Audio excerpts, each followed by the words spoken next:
الحمد لله وكفى أشهد أن لا إله إلا الله وحده لا شريك له وأشهد أن سيدنا محمدا عبده ورسوله اللهم صل وسلم على رسول الله وعلى آله وصحبه ومن والاه سبحانك لا علم لنا إلا ما علمتنا إنك أنت العليم الحكيم بسم الله ما شاء الله لا حول ولا قوة إلا بالله العلي العظيم وبعد. Muslimin dan muslimat rahimakumullah, kita sambung perbahasan pada malam ini ayat 163 Suratul A'raf, di mana ayat yang bakal kita lihat masih lagi menceritakan hilah tipu daya Bani Israel terhadap Allah Subhanahu wa ta'ala. A'udzu billahi minasy syaithanir rajim. Was'alhum 'anil qaryati allati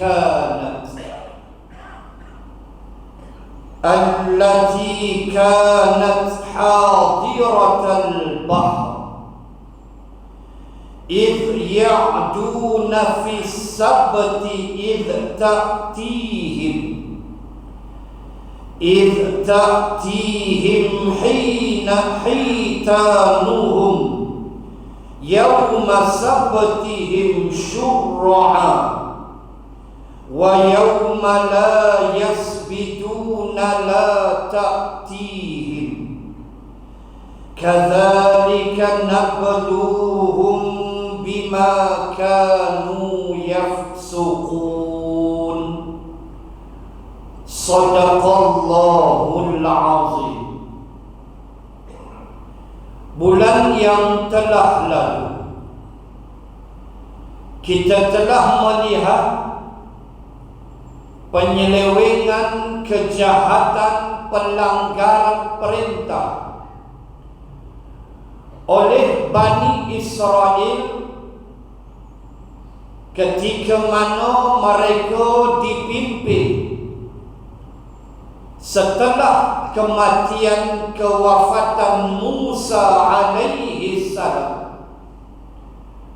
Mereka telah dipimpin oleh Nabi Yusha bin Nun alaihi salam untuk memasuki Baitul Maqdis. Dan telah kita baca bulan lepas, Allah memerintahkan mereka, yakni generasi yang datuk nenek moyang mereka dah mati dah. Ni generasi baru. Yang hidup dengan Nabi Musa sudah mati, yang sesat di padang pasir 40 tahun, yang tu dah hapus dah, mati dah. Maka Nabi Yusha bin Nun pimpin masuk ke dalam Baitul Maqdis. Dan kita dah baca bulan lepas bagaimana Allah memerintahkan mereka, wadkhulul baba sujjada, supaya mereka masuk dalam keadaan sujjada. Maksudnya merendah diri, bukan sujud macam solat. Maksudnya merendah diri, tunduk. Tetapi apa yang mereka buat, kita dah baca. Mereka masuk melalui punggung terlebih dahulu. Mereka masuk dalam keadaan yang tidak diperintah oleh Allah. Kemudian Allah perintahkan mereka, wa qulu hittah, supaya mereka menyebut kalimah hittah. Hittah adalah lafaz istighfar. Naghfir lakum, kata Allah, nanti kami ampunkan dosa kamu. Dan tafsir sebut termasuk dosa nenek moyang mereka yang disesatkan di zaman Nabi Musa. Tapi apa yang mereka buat? Mereka tukar. Habbatun fi sya'r, mereka tukar dengan dua kalimat.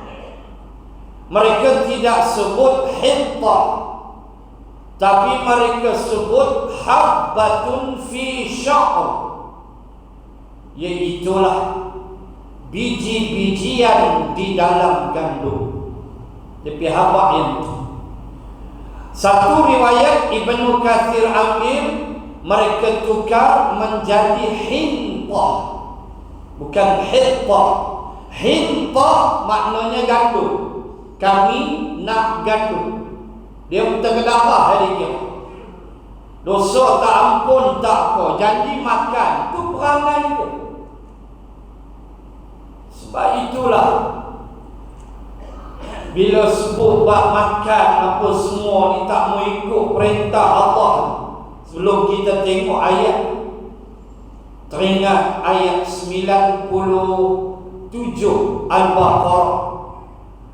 Qul man kana aduwwan li Jibril fa innahu nazzalahu ala qalbika biidznillah. Al-ayat, ayat yang turun ketika Yahudi Madinah beritahu Nabi bahawa mereka cukup benci dengan Jibril dan mereka suka Mikail. Nabi tanya pasal apa? Mereka jawab, Jibril ni tak ada kerja lain.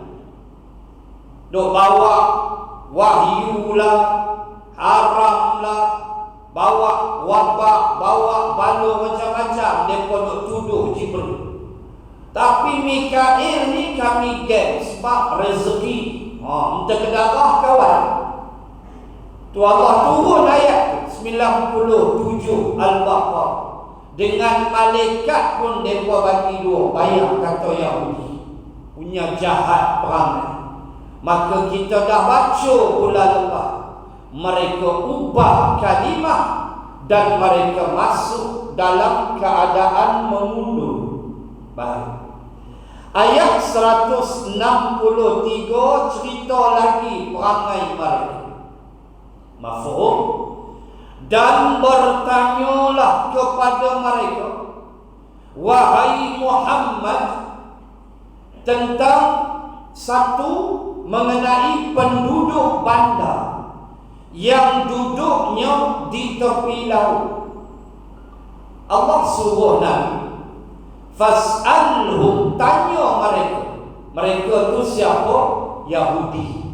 Kau Nabi jumpa Yahudi, Allah kata ke Nabi, fas'alhum, ditanya mereka, anil qaryah allati kanat hadiratal bahr. Pergi tanya satu puak, pergi tanya Yahudi itu wahai Muhammad, tentang suatu penduduk yang duduk di bandar letaknya di tepi laut. Tuan-tuan muslimah, ni Yahudi, orang Yahudi. Allah suruh Nabi kau jumpa Yahudi, pergi sembang dengan mereka, tanya mereka. Tanya apa? Tanya satu Korea yang penduduk dia orang bandar tapi duduk tepi laut. Satu bandar duduk tepi laut.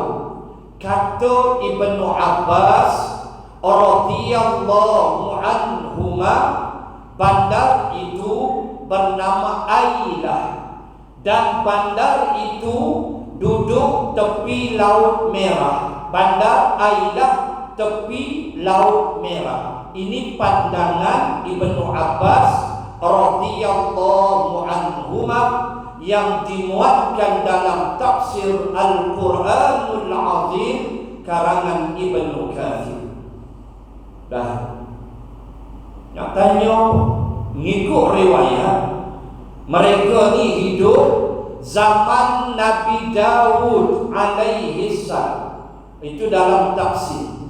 Mereka ni bukan zaman Nabi Musa, mereka ni bukan zaman Nabi Yusha bin Nun, tetapi mereka selepas Nabi Musa, yaitu Nabi Daud alaihi salam. Baik, nak tanya, Allah Ta'ala perintah ke Nabi, tanya mereka semasa mereka melanggar larangan pada hari Sabtu. Ketika datang kepada mereka pada hari Sabtu itu ikan-ikan yang menjadi cubaan kepada mereka, yang kelihatan timbul di muka air, sedang pada hari-hari lain ikan-ikan itu tidak pula datang kepada mereka. Allah suruh Nabi tanya, satu puak Yahudi, ditanya Yahudi, mereka tahulah cerita ni, kata Allah, iaitulah puak-puak Yahudi yang duduk di Ailah, yang diuji Allah dengan larangan menangkap ikan pada hari Sabtu. Hari yang ketujuh ialah hari Sabtu, Sabah. Hari pertama ialah Ahad, satu. Itu hari pertama. Maka diperintahkan mereka, hari Sabtu ni tak boleh bekerja. Mereka tu nelayan. Allah perintah mereka hari Sabtu kena pergi biara, kena baca kitab, kuliah duha, apa semua, tak boleh tangkap ikan. Tuan-tuan, cerita dia bukan apa cerita ikan itu, tapi yang paling besar Allah nak cerita ialah perangai Yahudi itu. Yang tu bukan ikan tu sangat. Ikan biasa kita tengok mana-mana pun, tetapi Allah uji mereka dengan ikan yang banyak. Datang pula ikan ni pada hari Sabtu. La yasbitun, ikan tu tak datang hari lain. Disebut oleh tafsir, bila Allah sebut syurra'a, ikan ini syurra'a, ada mufassirin sebut dia timbul dekat permukaan laut tu berkilat-kilat. Boleh bayang tak? Ikan tu naik dekat permukaan laut. Ikan lampar, ikan siakap, jenahak, entah boleh bayang. Mana main ikan kembung, tak ada pasal. Ikan besar-besar berkilat-kilat di permukaan air, itu makna syurra'a. Dan ada tafsir sebut ikan tu melompat-lompat hari Sabtu. Hari yang Allah perintah jangan pergi ke mana, jangan pergi tangkap ikan, pergi gereja, pergi biara, baca kitab, ibadah, buat ibadah. Allahu Akbar, tuan-tuan. Pertama, tafsir pimpinan Ar-Rahman sebut ini adalah ujian dan cubaan kepada mereka, nak ikut perintah Allah ke nak bantah. Datuk nenek moyang mereka, ingat tafsir sebut ini zaman Nabi Daud. Datuk nenek moyang mereka memang jenis ketegak.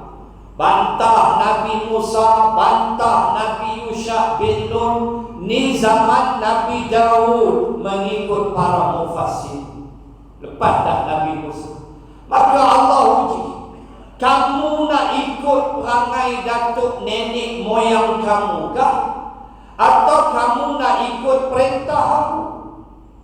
Wa idza qila lahum ittabi'u ma anzalallah qalu bal nattabi'u ma alfayna alaihi aba'ana.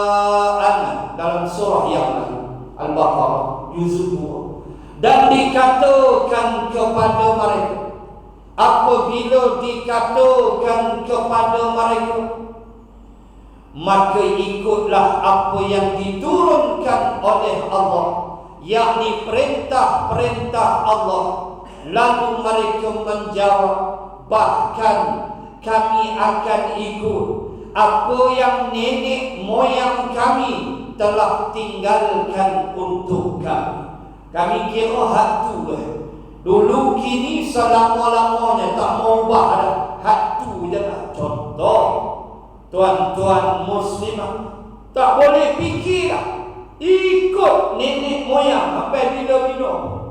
Walhal nenek moyang orang dulu tu salah, dah ikut juga. Na'udzubillah. Allah uji. Dan mereka, besarnya hari bagi mereka adalah hari Sabtu. Sebab itu kita Islam mendahului dengan Jumaat. Maaf, Sabtu, Ahad. Kristian hari Ahad, Nasr. Yahudi hari Sabtu. Kita hari Jumaat. Kemuliaan kita tetap mendahului. Itu Islam. Tetap kita advance dalam apa jua suasana, termasuk hari. Hari pun kita advance. Apatah lagi di sudut akidah, iman, kepercayaan. Maka mesti faham, mereka hari Sabtu. Allah kata jangan tangkap ikan. Ulama bahas pertama ujian. Ulama bahas, tuan-tuan, ujian ni sesuatu yang kita tak boleh elak. Ujian kehidupan adalah sesuatu yang Allah telah susun untuk melihat kita ni terima, redha dan sabar dengan ujian yang datang menimpa. Tuan-tuan muslim, kita sering menyebut bahawa kita amat suka melihat benda-benda yang cantik, pemandangan yang indah. Ada sekali saya balik daripada kota, daripada Jordan, Amman, kota KLIA.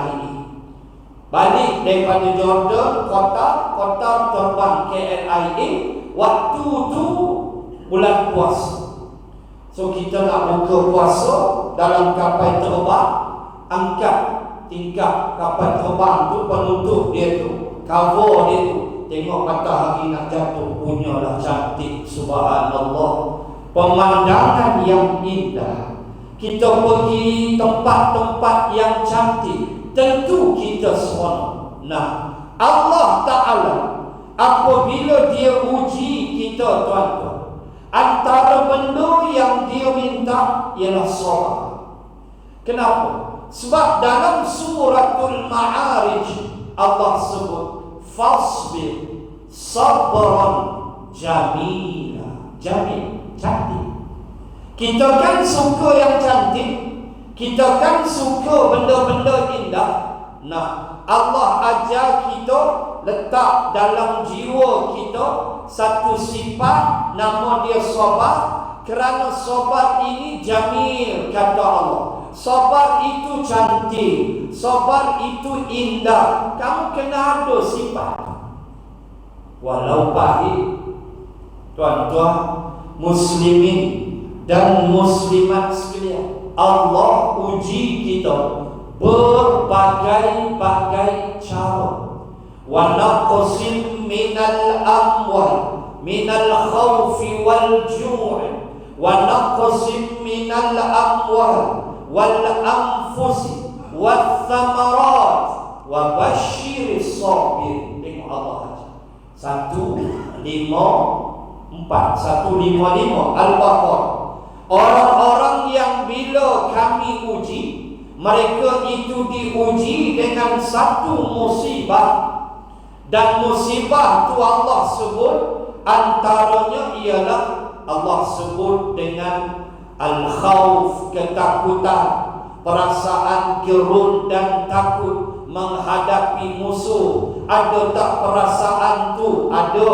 Itu ujian, tapi jangan diikut. Nanti tak terlaksana Islam, terlampau takut pada orang, tak boleh.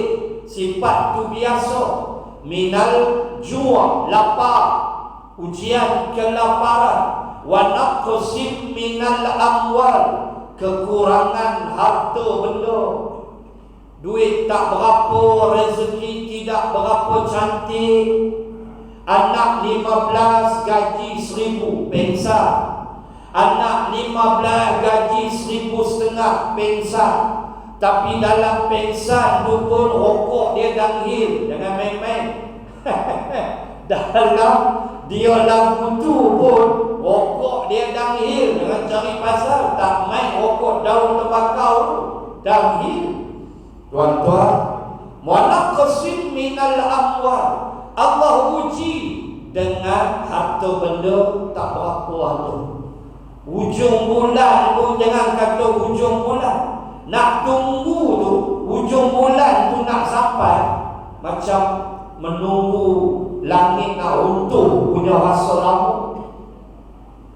Susah, tak ada lah pun nak spare sikit duit, tak ada, ngam-ngam habis. Dah itu rezeki kamu. Jangan salahkan takdir, jangan salahkan pengatur hidup kita. Allah mengatur hidup kita, diujinya kita kurang harta benda.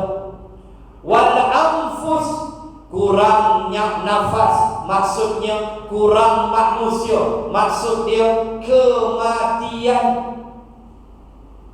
Siapa yang mahu contoh berpisah dengan orang yang dia sayang? Siapa yang tak? Siapa yang mahu berpuluh tahun hidup berpisah dengan orang yang kita sayang? Tanya secara personal tak mahu, tetapi realiti itulah kita mesti terima.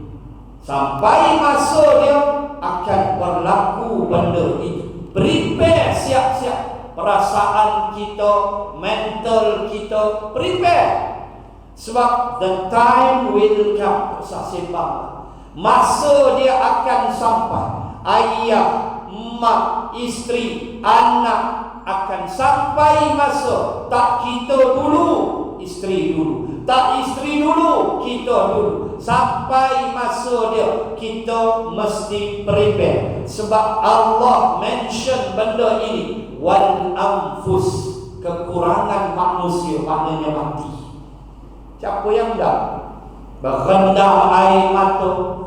Oh ya Allah, ya Tuhan, berendam air mata, memainkan kenangan lama. Tak ada sifat sabar, tak ada redha, kita akan tumbang, percaya. Siapa yang dah kapal terbang LDL Mina tu jatuh? Siapa yang mahu? Apa 10 orang keluarga tu tak? Kita pun tak tahu bagaimana last komunikasi mereka. Saya sering lalu kawasan tu, pergi kuliah di Masjid Desa Coalfield di Sungai Buloh. Saya akan lalu situlah Elmina. Allahu Akbar. Benda yang kita tak pernah sangka, dan itulah yang boleh kita belajar. Saya sebut banyak kali dan saya ulang balik apa yang kita baca, bagaimana saya cukup terharu, terpegun dan tergambar keagungan Allah ketika kita membaca kisah pemandu, iaitulah cikgu pasti perempuan yang menghantar pulang dua anak yang autism ke rumah keluarga mereka di Shah Alam. Bagaimana cikgu pasti, cikgu tadika perempuan ini, dia berada di belakang kereta almarhum Sarifuddin, driver Grab itu, yang kapal terbang tu teropak kena ke dia. Bagaimana kata guru tadika ni, Allah campak dalam hati dia perasaan untuk memotong kereta arwah dengan laju. Itu dia tuan-tuan, yang orang Melayu kata berpantang maut sebelum ajal. Itu dia makna Islam nak ajar. Selagi belum sampai nyawamu nak mati, kamu takkan mati. Dia kata, saya baca dalam paper hari Ahad lepas, bagaimana dia sebut hati dia tergerak kena potong kereta ni, dan dia kata potong dengan laju. Hati dia tu bercakap potong dengan laju. Dia pun speed potong. Dia potong aja kapal terbang sampai. Allahu Akbar. Sampai keluarga ibu ayah kepada dua anak yang autism ini amat-amat terhutang budi kepada guru pasti ini, guru tadika ini. Nak sebut, itulah mati. Belum sampai, awak takkan mati. Itu iman. Bila dah sampai, jalan. Walhal driver Grab ni, pemandu Grab ni, dia boleh tolak satu call masuk sejam sebelum tu, dia boleh tolak, tak nak ambil passenger. Pasal apa? Mati tu Allah dah set dah untuk ni. Tu cerita dia. Sebab ajal dia dah sampai. Mungkin kalau dia ambil passenger tu, dia tak kena situ. Itulah mati. Allah susun dah sejak azali. Asbabnya kamu tolak permohonan penumpang kamu sejak sebelumnya. Itu hanya asbab. Asbabnya kamu potong pemandu ini. Tetapi yang penting ialah kamu belum sampai masa. Ini dia. Allah ajar kita dalam keadaan kita terkejut, kita rasa sedih, sebab benda ni cukup menggemparkan negara, dan kita mengharapkan dapatlah selesai kes kotak hitam itu, kerana kotak hitam itu badly damaged sehingga Singapura reject. Mula hantar Singapura pun tak boleh nak ekstrak data sebab dia hancur terlalu teruk, dan dihantar sekarang ke Amerika. So kita harap adalah positif news daripada Amerika supaya boleh dijalankan siasatan. Sebab hancur teruk, sebab dia nose diving. Saya, kawan-kawan saya ramai pilot di Kuala Lumpur, ramai kita sembang dengan mereka. Dia kata kalau nose diving ni muncul, memang payahlah dia kata. Nose diving. Dan tak tahulah di mana silap. Wallahu a'lam. Macam-macam teori. Biarlah Kementerian Siasat, kita hanya mendoakan agar 10 yang pergi bertemu Allah, semoga Allah mengampunkan segala dosa-dosa mereka. Ini ujian. Tanyalah family, apakah perasaan mereka sekarang? Sedih, kehilangan orang tersayang, tetapi itulah sabar. Fasbir sabran jamila. Indahnya sabar, kata Allah. Kamu kena ada sifat. Dan sabar selalunya berkait dengan ujian. Kita diuji sedemikian, tak boleh lagi. Mesti Allah uji. Terima saja dan bersabar atas ujian yang memang kita tak nak benda tu. Sebagai seorang manusia, kita memang nak all the best, semua yang terbaik. Itulah kita. Mana kita nak anak kita fail sekolah? Mana kita nak anak kita susah dapat kerja? Mana kita nak anak kita sampai tak ada kerja? Kita tak nak. Tetapi dia dah usaha masih tak dapat. Sabar dan terus berdoa. Ini Islam. Mengajar kita betapa besarnya perkara-perkara ini. Ujian pasti datang, bentuk macam-macam. Kita tak tahu dia nak datang, tak tahu. Dan termasuk kemewahan. Ujian kemewahan ini yang paling ditakuti. Inilah yang disebut oleh Abu Bakar. Inilah yang disebut oleh Umar.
Muslimin dan muslimat, demikian kita berhadapan dengan ujian, dengan meletakkan sabar mengatasi segala-galanya.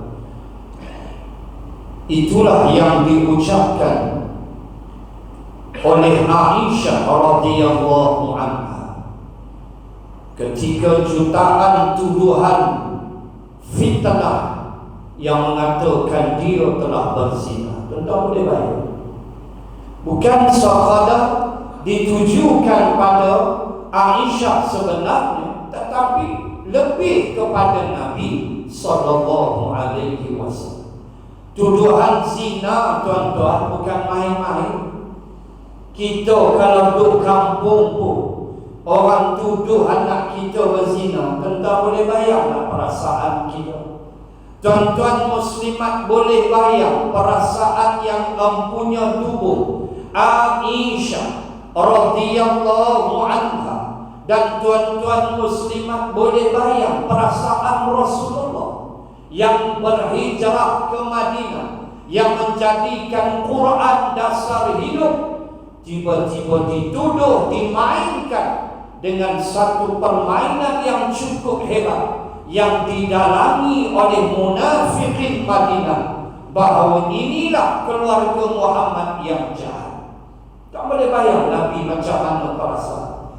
Tetapi Aisyah hanya menyebut wallahul musta'an fasabrun jamil, wallahul musta'anu ala ma tasifun. Itulah ucapan Aisyah mengulang ucapan Nabi Yaqub alaihi salam.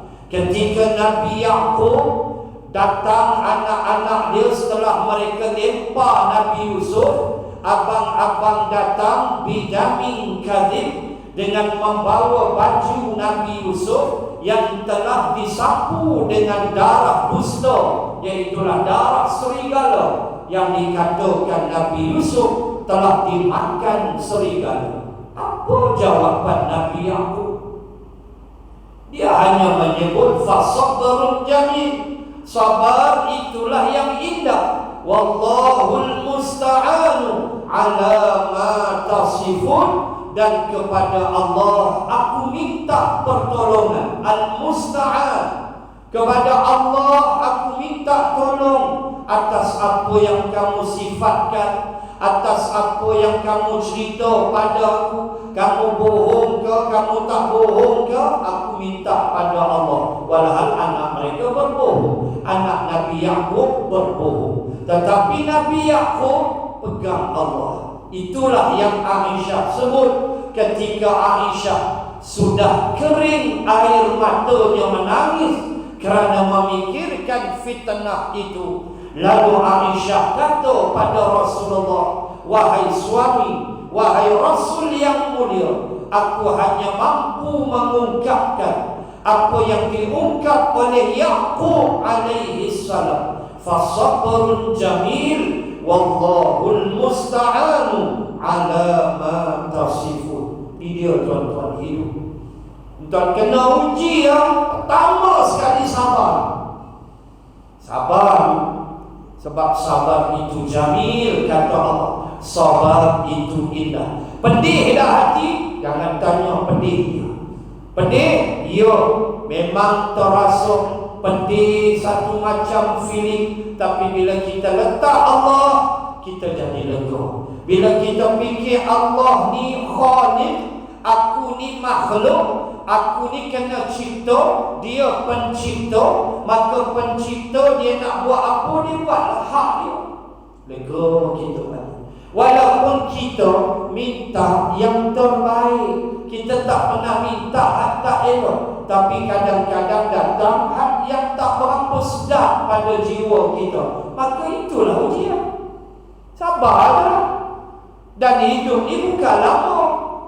Sampai masa kita bergerak ke alam baru pula, maka di situlah kita nak menempuh kebahagiaan kita. Bukan di sini. Sini tumpah aja, angkut sebanyak mungkin pahala untuk jumpa Allah, untuk selamat di bumi mahsyar. Itulah iman.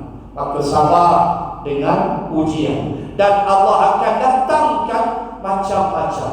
Saya pernah sebut dalam Al-Baqarah juzuk 2 bagaimana tentera-tentera Talut diuji oleh Allah ketika mereka berhadapan dengan tentera Jalut. Baca penghujung juzuk 2 Al-Baqarah. Falamma fasala Talut bil junud qala inna Allah mubtadikum binahar. Betul bukan tafsir Hamka? Amka hurai, mufassirin lain pun hurai. Allah Ta'ala cerita ketika Talut dah siap bergerak merempuh padang pasir untuk berhadapan dengan raja yang jahat, nama dia Jalut. Kita nak tengok bentuk-bentuk ujian. Allah bagi macam-macam, penting sama. Allahu Akbar. Sampailah mereka Allah uji, innallaha mubtaliikum binahar. Berkata Talut kepada tenteranya bahawa Allah telah menguji kita binahar, dengan sebatang sungai. Bergerak di padang pasir nak lawan Jalut. Jalut tentera hampir 10,000. Tentera Talut yang beriman dalam 3,000 lebih aja, satu riwayat, tak banyak. Rempuh padang pasir, tiba-tiba jumpa sungai. Agak-agak tuan-tuan nak buat confirm terjun. Sungai lah. Kata hamka, sungai itu ialah sungai Jordan, bersih dan jernih. Hamka sebut sungai Jordan. Dalam jalan tengah padang pasir, no panas, tiba-tiba jumpa sungai. Confirm letak senjata, jawab dia kuat dada, kuat hitam, 100 meter freestyle. Confirm. Perang tu kemudian kita mandi. Allah uji. Kata Talut, innallaha mubtaliikum binahar. Allah uji kamu dengan sebatang sungai. Sungai ini Allah uji. Faman syariba minhu falaisa minni. Siapa minum air sungai ini bukan tentera pula. Sudah. Tuan-tuan, kalau tuan-tuan jadi tentera Talut, apa macam? Bila Talut aturkan tentera, Talut kata ini sungai, siapa minum pergi balik, sokok pergi balik. Hai tuan-tuan, ni nak pergi perang. Kecuali manikh tarafa ghurfatan biyadi, kecuali yang minum dengan satu cedok tapak tangan aja. Cedok, hirup, dah tu kau nak minum sangat. Puas ke tuan-tuan? Puas ke padang pasir, sungai jernih, sungai Jordan, tiba-tiba minum macam ambil wuduk, macam kumur-kumur lah. Jangan buat. Itulah perintah Allah. Itulah perintah Allah yang Allah perintahkan untuk mereka bersabar, untuk menghadapi Jalut. Antaranya jangan minum. Nak minum juga ghurfah, satu cedok sudah. Entah bayanglah ujian punya besar. Tengah-tengah panen begitu, tiba-tiba minum satu tapak tangan aja. Allah. Lalu bila begitu arahannya, bukan satu tapak tangan, mereka lumba lari dalam tu, kuda tu mereka cuci gigi, gosok gigi, kuat litar, ampun. Tinggal suku tentera Talut. Hak lain lembek, tak ada kekuatan. Jalan tu perut bergoyang, punya air dalam perut, punya minum. Allah suruh satu tapak tangan. Ujian dah? Ujian. Sebab Allah sebut di pangkal ayat mubtaliikum. Mubtali, ibtilah. Ibtilah makna ujian. Ujian apa? Binahar, sebatang sungai. Dengan sungai Allah uji. Itu dia. Maknanya hidup kita takkan lari daripada ujian. Baik. 163 cerita ujian ikan. Ikan pula syura'an. Kata mereka syura'an ni putih atas permukaan, melompat pula macam panggil-panggil. Mereka kata ikan ni pun satu, la yasbituna, dan yaum, hari lain hampa tak mau mai hari Sabtu, hari nak baca kitab, hari yang Allah larang, hari yang diperintahkan mereka pergi biara. So mereka mesyuara nak buat lagu mana, ni takkan Nabiah, ni bukan ikan bilik bro, mereka kata ni ikan lampak, jenah apa semua, macam mana nak buat? Fikir punya fikir lagu dia. Ini kata helah Bani Israel, helah Yahudi, sampai lah panggil helah saudara Islam kita di Palestin, apa itu? Bela. Helah tu ada. Jahat sungguh.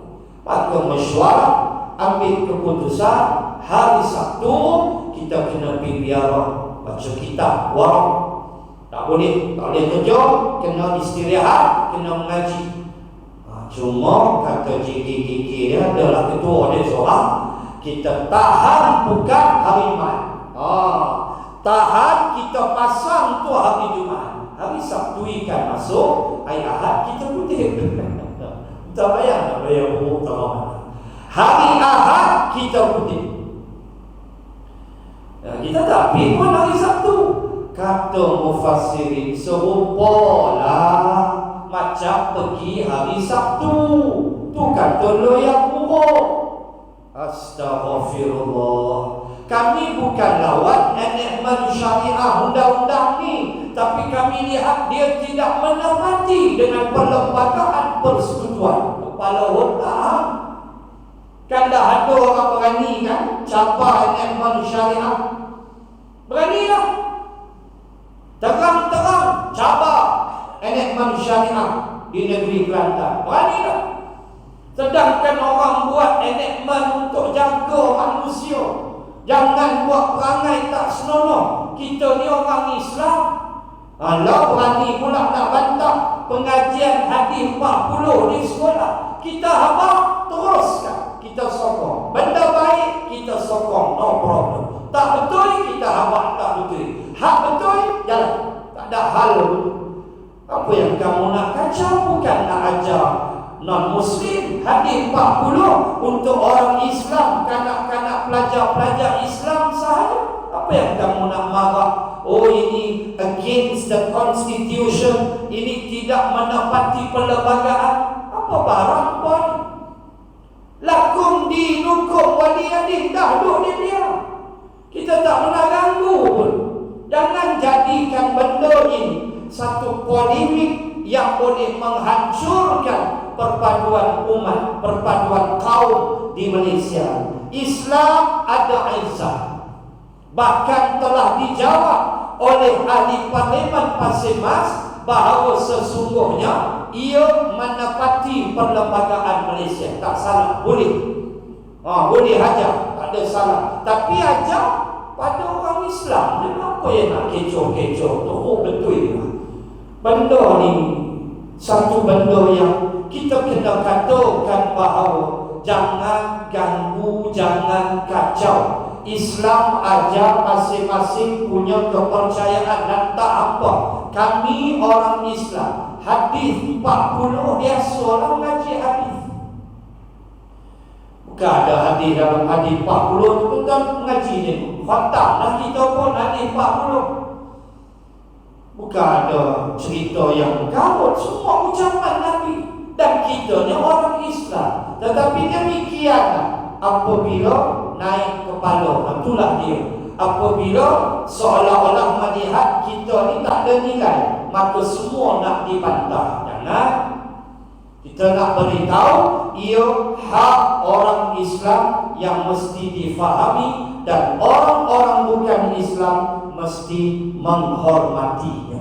Mesti hormat. Sebab kita diajar begitu, menghormati agama orang lain. Maka sebagai balas kamu pun mesti hormat. Bukannya kita nak buat benda yang tak elok. Kita nak ajar budak-budak sekolah at least dengan hadis 40. Kita setuju 100%. Bab ni kita setuju. Tak ada hal pun. Sama-sama kita bersetuju atas perkara ini sebab ia benda yang cukup bernilai, mengajar ucapan Nabi sallallahu alaihi wasallam. Dalam keadaan mungkin ada budak-budak sekolah ni yang tak kenal hadis 40. Mungkin dia mungkin tahu kitab 52 lah, mana kita nak tahu. Mungkin dia tahu kitab 52 tu lah. Dia tak tahu hadis 40 mungkin. So bila ajar, at least dia dapat knowledge. Dia sedar, oh ada kitab Imam An-Nawawi Matan Arba'in. Tuan-tuan, muslimin dan muslimat, bagaimana mereka berbincang Jumaat pasang bukan ahad kutip. Itulah pembohongan, itulah hilah. Jangan tiru mereka. Islam ada izzah, jangan kamu berhelah. Islam ada kekuatan, Islam ada undang-undang disiplin yang kita tak boleh langgar. Tuan-tuan muslim, kalau nak buat cross reference pada ayat ini, boleh buat cross reference pada ayat 65 Al-Baqarah. Walaqad alimtumul ladzina i'tadaw minkum fis sabti faqulna lahum kunu qiradatan khasiin. Itu ayat. Dan kata Allah, kami tahu mereka yang telah melanggar larangan pada hari Sabtu, maka kami berkata kepada mereka, jadilah kamu qiradah. Qiradah kera. Kera yang khasiin, kera yang hina. Jadilah kamu kera-kera yang terusir. Mengikut Ibnu Katsir, sungguh jadi kera sungguh. Tafsiran pertama, bila mereka langgar, tu kira langgar tu doyan buruk. Lainnya orang sungguh, kona pula, tapi tetap macam ambil hari Sabtu juga. Sebab kamu tahan tu hari Jumaat.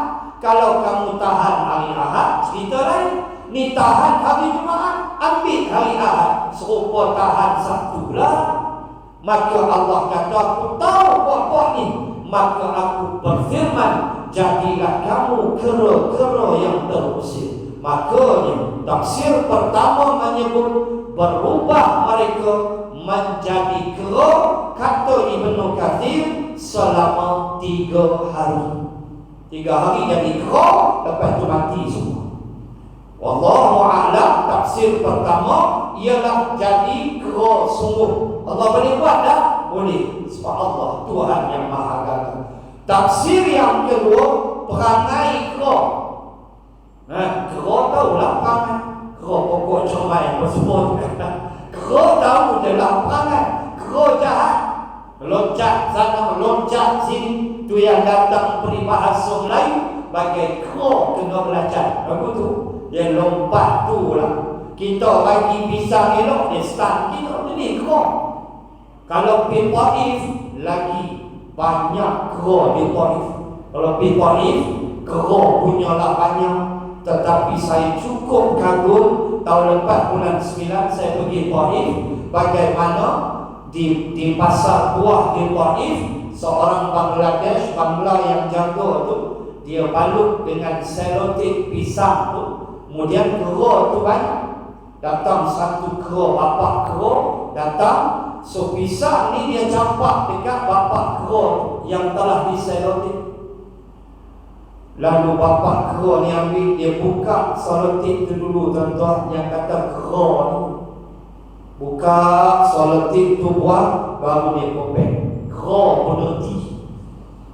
Allahu Akbar. Bak makan itu saya kata lah, kera pun tahu. Bak terdarah ni kera cerdik pada kita. Dia boleh buka selotip tu, dia tarik elok aja. Saya tengok, ya Allah, ya Tuhan, Allah tunjuk pengajaran kat kita.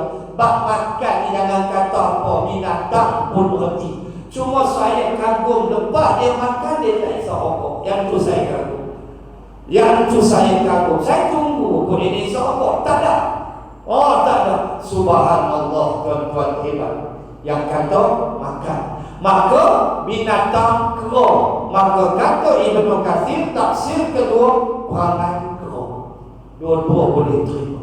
Cuma kuat pada pandangan yang pertama, jadi kera sungguh 3 hari aja, kemudian mati. Maka atas inilah kot Charles Darwin hantu raya ni, dia kata kita ni daripada monyet, daripada kera. Kepala otak dia Charles Darwin dengan teori evolusi yang menyatakan manusia daripada kera. Tok Wan Hang lah keranya, bukannya kita. Tuan-tuan muslimin dan muslimah, Allah ajar kita jangan loya buruk dengan perintah dia yang pertama. Buat sudah. Jangan duk komentar pasal-pasal awak lah semayang subuh ni. Kalau tak ada, tak apa. Tapi semayang tak? Tak boleh lagu tu. Terus Zuhur tak boleh. Kamu lena panjang sini. Dia punya alasan. Dah kena semayang. Jangan duk layak buruk. Jangan doyak buruk dengan Allah. Nanti Allah hukum letih kita. Yang kedua, ujian. Ingat, hidup penuh dengan ujian. Dan Allah akan uji macam-macam bentuk. Tengok Al-Baqarah juzuk 2 yang saya baca tadi.